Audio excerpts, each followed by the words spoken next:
Alrighty, so I got this ensemble at an estate sale, and it may or may not have smelled like mothballs when I got it, but nonetheless, I thought it was kind of cute if I switched it up a bit and not like a matronly mother dress thing. So it has these cool ties and these cool beads that I want to keep in the design.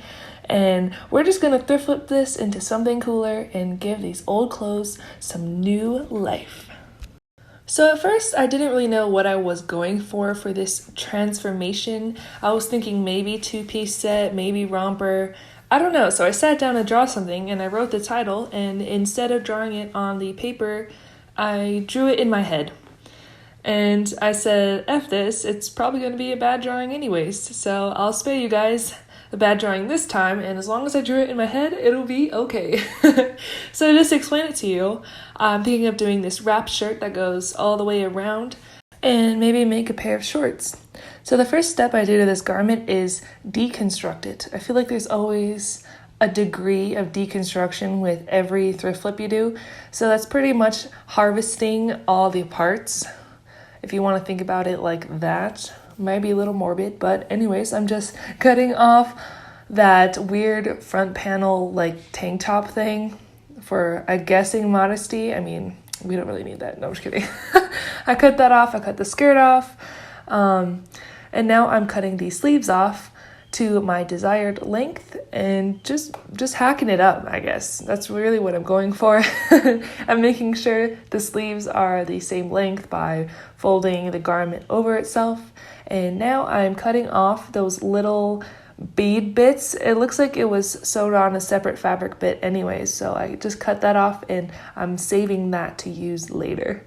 After hacking up the shirt, I move on to hash slinging / the skirt. I do this by cutting along one of the seam lines and make it a big old rectangle. Well, it's not even that big. We're going to be struggling for fabric here. And then I do the same for the spare sleeve parts, just cut up one of the seam lines, making it a bigger rectangle instead of a cylinder. The first reconstruction project I do on this shirt is to give a little rolled hem / cuff thing on the sleeves. I just do that by folding it twice, ironing it down, and sewing all along the edge. Do, do, do, do. I feel like when I'm sewing, I need to have elevator music or something. Anyways, that's what it looks like when I'm done with the sleeves. And now I'm trying to make the wrap straps longer, and I want it to go all the way back around my body. So I'm doing this by kind of measuring how long it needs to be by the professional method I did here, but it ended up working, so yeah. And then I'm measuring the width of how long I need this extension strap to be, and I cut that out of my spare fabric. I'm making the first part of my Franken straps out of the spare sleeve fabric. I just like the way the pattern looked on this piece first with the rest of the shirt. So I cut out how much I can out of those pieces, and then I cut the rest of the length out of the old skirt fabric for this. The total extender strap is about 37 inches by 6.5 inches wide. I give it a little extra width for hemming purposes, and so it will still fit with the shirt when I hem it down. So the next step is to sew these two pieces right sides together, making sure that they're nice and even so that it's one long extender strap. After sewing those down, I give it all a nice short little hem and serge the edges as well so it won't fray. And that's what it looks like when it is done. At this point, I guess I was feeling myself and started singing a song, which I can't play for copyright reasons. I guess I thought it was a good idea to sing with my nippers as the microphone. And then I realized that this was probably an activity that my mom would really disapprove of if she saw this. So, sorry Mom, I'll find a better microphone next time. After the extender strap is ready, I put that right sides together and sewed it to the shirt. And once I sewed it down, I realized that the extra fabric from the seam was kind of sticking out from the front. So what I did was cut down the corner of that into a diagonal or like a side of a triangle, which kind of helped hide that it was two pieces sewn together from the front. And once I sewed that together, I have these really long things, and now it's time to sew those cool beads back on. Cool beads, cool beads, cool beads. I don't think that works.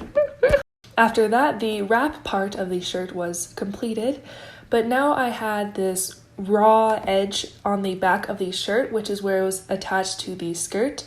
So I thought of making this makeshift binding / bias tape out of one of these spare fabrics. So I just cut that to the length of the back, and now I need to iron it down like a bias tape. So what you have to do is iron the edges to the middle and then iron that in half so it kind of has like a double fold situation.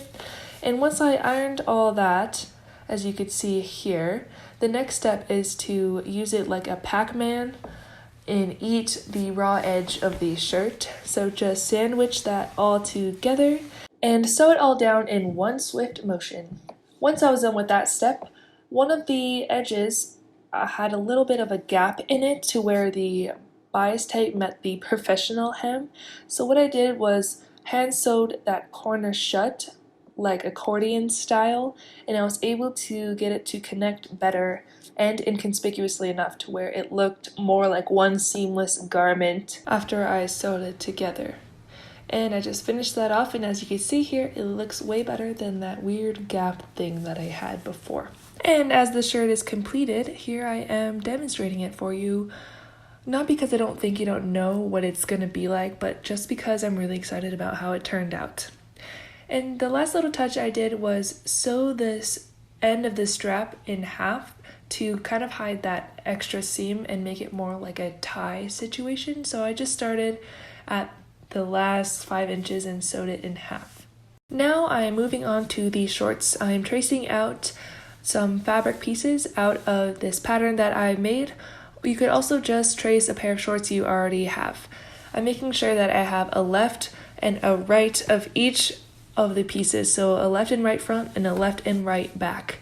And I am pushing it on fabric here, so as you can see, it's a little bit of a stretch, but I was able to get it all in there. The only thing I was not able to avoid was a weird seam line right in the middle of my bum area, just because of how the skirt was constructed, but it didn't turn out to be that noticeable anyways. So once you have all your pieces cut out, it's time to take one of the back pieces and one of the front pieces and put them right sides together and sew along the longest edge. Once that is done, you can open those pieces up, put them right sides together, and sew along both sides of the curves. Make sure that the curves match up because they are different on each side. And once you sew that down, I should also mention that this whole time I've been also using overlock stitches because this fabric is a real affray-y, if you know what I mean. Once those curves are sewed down, it'll look something like this, and then I pull it apart at the side seam, and voila, you almost have a pair of shorts. You just need to sew in that little crotch part, so again, right sides together, make sure it's matched up, and sew all along that edge. And then I work on making a little waistband so it stays up on my body. I first fold it down about an inch or so, making sure I have room to fit my elastic through there, and then I sew almost all the way around, leaving about a 2-3 inch gap to feed the elastic through. I then measured how snug I wanted the elastic to be and where I wanted it to sit on my body. I cut that bad boy out, and then it was feeding time. I just shoved it all the way through that channel, and once that is done, you sew the elastic together using the stitch in the box method. I just put a stitch in the box. Sew up the whole damn seam. I'ma get crazy. Oh my god. So bad. Oh. Alrighty, when that step's done, the elastic can get nice and cozy in its new home, and you can sew up that hole you left. You could also sew along the side seams all the way through the elastic and the pair of shorts if your elastic tends to roll. Just make sure that you have enough gathering on each side or each kind of quadrant of the shorts before you do that. Last thing I'm doing on this shorts is give it a nice little rolled hem. So I think you know how to do that, or if not, you just fold it and sew it. And yay, we have a completed pair of shorts. And we have this super cute top that you wrap around your body. But wait, sorry Rabbit Designs, this is my design now, so I'm gonna make my own tag. You got to go. Cutting out 2 little bits of fabric, and I'm embroidering them on my sewing machine. One of them says hot and the other says stuff. You get it? Because it's like one for the top, one for the shorts. Hot stuff. Yeah. Okay. I'm super excited about how this outfit turned out. Sometimes when you're thrift flipping garments, things may not go as planned and it might not be as polished or professional as clothes you get from the store, but I do think it is still worth it. And as you can see here, hardly noticeable my unprofessionalism. Well, I hope. But yeah, I mean, when you get clothes from the store, they're not gonna have like 3 sections for this strap, all sewn together.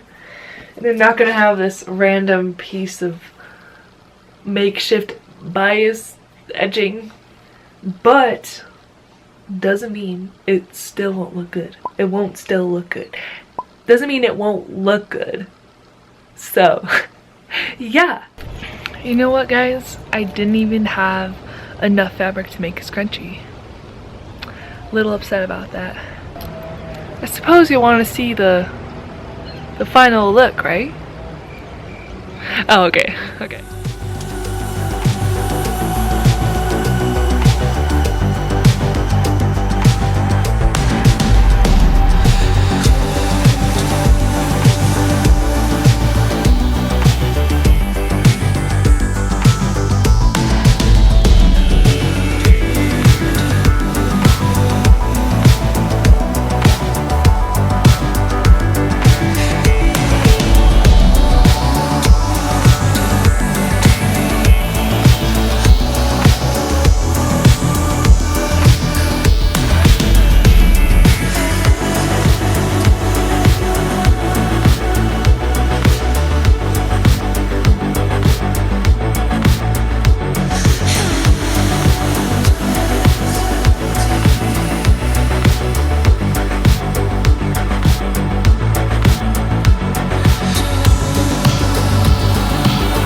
Hi, Missy. Hi. What are you doing? What are you doing? Ray girl.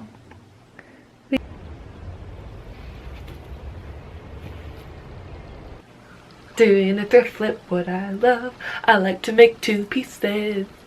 I could wear it either way. Got these cool beads. Wanna go play? Yeah. Okay, let's go play. Cool beads, bro.